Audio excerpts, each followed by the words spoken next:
नमस्कार, आईना समाचार के विशेष कार्यक्रम जनता की पुकार में आपका स्वागत है। आईना समाचार के कार्यक्रम जनता की पुकार के माध्यम से आइए हम जानने का प्रयास करते हैं कि आमजन की क्या आवाज़ है, आम जनता के क्या विचार हैं। आखिर आम जनता मध्य प्रदेश की शिवराज सरकार को क्या कहना चाहती है। हमारा प्रयास सुने सरकार जनता की आवाज़।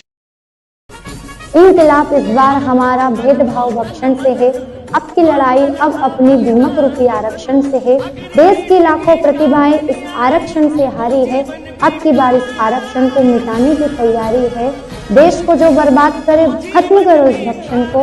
अटॉर्नी सेना आह्वान करे, खत्म करो आरक्षण को। कान खोलकर सुन ले, अगर भोपाल में जीवन सिंह शेरपुर को कुछ हुआ तो पूरा मध्य प्रदेश का माहौल खराब कर देंगे। जब जब चलती है बोल रहा है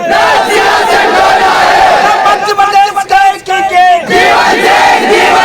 अब हम फिर निकल रहे भोपाल के लिए। उसका जिम्मेदार ये मध्य प्रदेश शासन रहेगा, शिवराज सिंह चौहान रहेगा। बंधुओं, जय श्री राम। मैं पंडित लखन शास्त्री, कथाकार, ज्योतिषाचार्य, परशुराम सेना मुख्य प्रबंधकारिणी सदस्य मध्य प्रदेश। बंधुओं, कुछ समस्याएं हैं जिनको लेकर मैं आपके बीच में उपस्थित हूँ। आपको ज्ञात है, मध्य प्रदेश के भोपाल में करणी सेना, राजपूत समाज, क्षत्रिय समाज, ब्राह्मण समाज के साथ साथ अन्य सर्व समाज जीवन सिंह जी के नेतृत्व में अपनी 22 सूत्रीय मांगों को लेकर के आग्रह कर रहे हैं, जिसमें मुख्य रूप से आरक्षण जातिगत ना होकर आर्थिक आधार पर होना चाहिए। सनातन धर्म के हिंदू मठ मंदिरों को सरकार से मुक्तिकरण मिलना चाहिए। ये समाज की धरोहर है। समाज से ही धन आता है, समाज में ही लगना चाहिए, समाज ही इसको संचालित करे। तीसरा, एट्रोसिटी एक्ट जैसा काला कानून इस देश से खत्म होना चाहिए। इस काले कानून के कारण समाज में विद्वेष की भावना हो रही है, हिंदू समाज आपस में बट रहा है, लड़ाई झगड़े हो रहे हैं। ऐसी 22 सूत्रीय मांगों को लेकर करणी सेना के नेतृत्व में, जीवन सिंह जी के नेतृत्व में ब्राह्मण समाज, क्षत्रिय समाज और अन्य समाज भी साथ साथ कंधे से कंधे मिलाकर के जम्बूरी मैदान में डटा हुआ है। मैं सरकार से आग्रह करना चाहता हूं, सरकार अपनी कुंभकर्णी नींद को त्याग कर उन आंदोलनकारी भाइयों के बीच में जाकर जो अपनी मांगों का आग्रह कर रहे हैं, उनकी मांगों को शीघ्र ही माने और प्रदेश में शांति बनी रहे। इस उद्देश्य से मैं आग्रह करना चाहता हूँ। अन्यथा सरकार ने हमारी मांगों को नहीं माना तो इसके परिणाम बहुत भयानक होंगे। आज हम बड़े ही आग्रहपूर्वक, शांतिपूर्वक अपनी मांगों के लिए आग्रह कर रहे हैं सरकार से। वो दिन दूर नहीं होगा जब हम अपनी मांगों को तो ठीक, सरकार को घुटने टेक कर और सत्ता की भीख मांगने को मजबूर कर देंगे।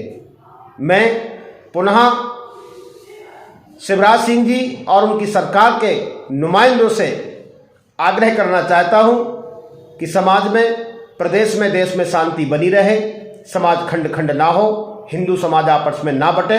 इस उद्देश्य से उन आग्रहकारी भाई बहनों का आप सम्मानपूर्वक उनकी मांगों को मानें। मैं परशुराम सेना की ओर से, ब्राह्मण समाज की ओर से उन आंदोलनकारी भाई बहनों का पूर्ण रूप से समर्थन की घोषणा करता हूं और पूरे। मैं अभिषेक शर्मा आईना समाचार की ओर से आपका हार्दिक स्वागत करता हूं और आज जनता के कुछ सवाल है जिनका मैं आपसे उत्तर चाहूँगा। सबसे पहले प्रथम आप आपका परिचय दें। मैं देवगणी शर्मा, परशुराम सेना मध्य प्रदेश से आपका बहुत बहुत धन्यवाद करता हूं, क्योंकि आपने 8 जनवरी के जन आंदोलन को अपने चैनल पर दिखाया, इसलिए आपका बहुत बहुत धन्यवाद। जी, मेरा पहला प्रश्न आपसे यह है कि जातिगत आरक्षण के विषय में आपकी क्या राय है। जातिगत आरक्षण आर्थिक आधार पर होना चाहिए, जिससे कि गरीबों को भी अपना हक मिल सके।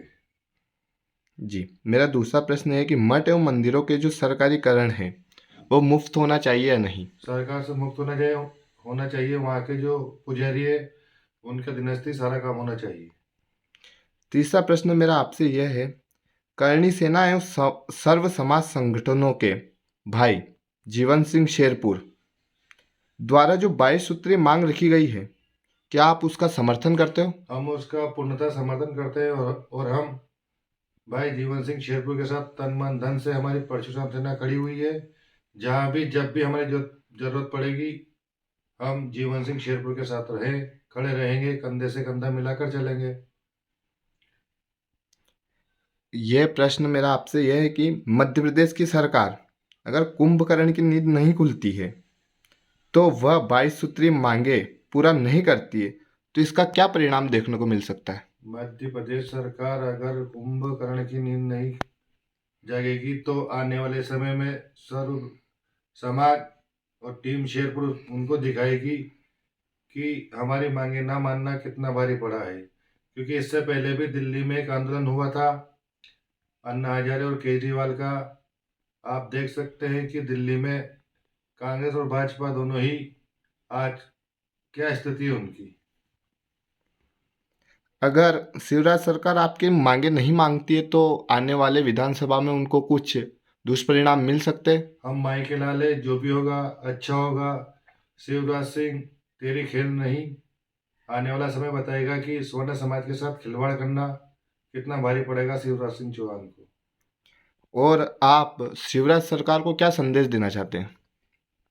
हम शिवराज सिंह सरकार को सर्व समाज की ओर से यही संदेश देना चाहते हैं कि हमारी मांगे मान ली जाए। नहीं मानने पर वही 17-18 वाली बात माइकलाल वाली दोहराई जाएगी। अगर नहीं हमारी मांगे पूर्ण नहीं होती है तो इसका दुष्परिणाम शिवराज सिंह सरकार को देखना पड़ेगा। और मेरा आपसे अंतिम सवाल यह है कि आप सर्व समाज के लिए क्या संदेश देना चाहते हैं? सर्व समाज से यही संदेश है कि सभी सर्व समाज के भाई दादा जीवन सिंह शेरपुर का पूर्णतः समर्थन करें तन मन धन से। और जब तक यह लड़ाई पूरी नहीं होती तब तक सभी दादा जीवन सिंह शेरपुर के साथ रहे। जय भवानी, जय परशुराम। बहुत बहुत धन्यवाद आपका। जी नमस्कार, आईना समाचार में आपका हार्दिक स्वागत है। कुछ जनता के सवाल हैं, मैं चाहता हूं आप उनके उत्तर दें। सर्वप्रथम आप अपना परिचय दीजिए। जी बिल्कुल, मेरा नाम आयुष्मान शर्मा है। मैं मध्य प्रदेश के राजगढ़ जिले का निवासी हूँ और परशुराम सेना का एक छोटा सा सैनिक हूँ। जी, मेरा प्रथम सवाल है आपसे, जातिगत आरक्षण के विषय में आप क्या कहना चाहते हैं? जी, जातिगत आरक्षण जो है वो सर्वप्रथम शीघ्र अतिशीघ्र आर्थिक आरक्षण के रूप में सरकार लागू करे। और जो जातिगत आरक्षण है, यही जातिगत आरक्षण भारत में सबसे ज्यादा जातिवाद को बढ़ावा देता है। और आर्थिक आरक्षण में क्या फायदा होगा? आर्थिक आरक्षण में जो गरीब ब्राह्मण है, जो गरीब राजपूत है, क्योंकि गरीब सिर्फ शूद्र में नहीं है, गरीब ब्राह्मणों में भी है, गरीब राजपूतों में भी है। तो आर्थिक आरक्षण से उन गरीब ब्राह्मणों, उन गरीब राजपूतों, उन गरीब बनियाओं को भी सहारा मिलेगा जो अपने पास इतनी आर्थिक स्थिति सही नहीं होने के कारण भी वो काबिल है उस चीज के, लेकिन उनको नहीं मिल पा रहा है। तो सरकार से मेरा अनुरोध है कि जातिगत आरक्षण जो है वो आर्थिक रूप में लागू किया जाए। जी, मेरा अगला सवाल है आपसे, मठ एवं मंदिरों के सरकारी कारण के मुक्त हेतु आप क्या कहना चाहते हैं? जी, मठ एवं मंदिरों का जो सरकारीकरण है वो जल्द ही सरकार इसको मुक्त करे, क्योंकि मंदिर पुजारियों के हैं। क्योंकि पुजारियों के न जाने कितनी पीढ़ी मंदिरों के भगवानों की सेवा करती आ रही है, तो ये उनके अधीन ही रहना चाहिए। इस पर सरकार का कोई दबाव नहीं होना चाहिए और ये हमेशा उनके अधीन ही रहना चाहिए। जी, करनी सेना एवं सर्व समाज संगठनों के वह भाई जीवन सिंह ठाकुर शेरपुर द्वारा जो 22 सूत्री मांग रखी गई है, क्या आप उसका समर्थन करते हैं? जी, मैं अपने होशोहवास में ये कहना चाहता हूँ सर्वप्रथम तो कि टीम जीवन सिंह शेरपुर द्वारा जो आंदोलन किया जा रहा है उसका मैं और परशुराम सेना व सर्व ब्राह्मण व सर्व समाज अपने तन मन एवं धन से समर्थन करता है भाई जीवन सिंह जी शेरपुर का। और जैसा वो कहेंगे हम वैसे ही तैयार हैं। अगर वो शांतिपूर्ण आंदोलन कर रहे हैं तो हम शांति के साथ आंदोलन का सहयोग बनना चाहते हैं। अगर वह इस आंदोलन को किसी और रूप में करना चाहते हैं तो हम उनके साथ हैं, सदैव साथ हैं। जी, अगला सवाल है मेरा आपसे, यदि मध्य प्रदेश की सरकार की कुंभकर्ण की नींद नहीं खुलती है और वह 22 सूत्री मांगों को पूरा नहीं करती तो क्या परिणाम देखने को मिल सकते हैं? जी, परिणाम तो बहुत बुरे देखने को मिल सकते हैं मामा जी को, क्योंकि आप भी जानते हो जब 17-18 में जब मामा जी ने मायके लालों को ललकारा था तब उन्होंने मामा जी की क्या हालत कर दी थी।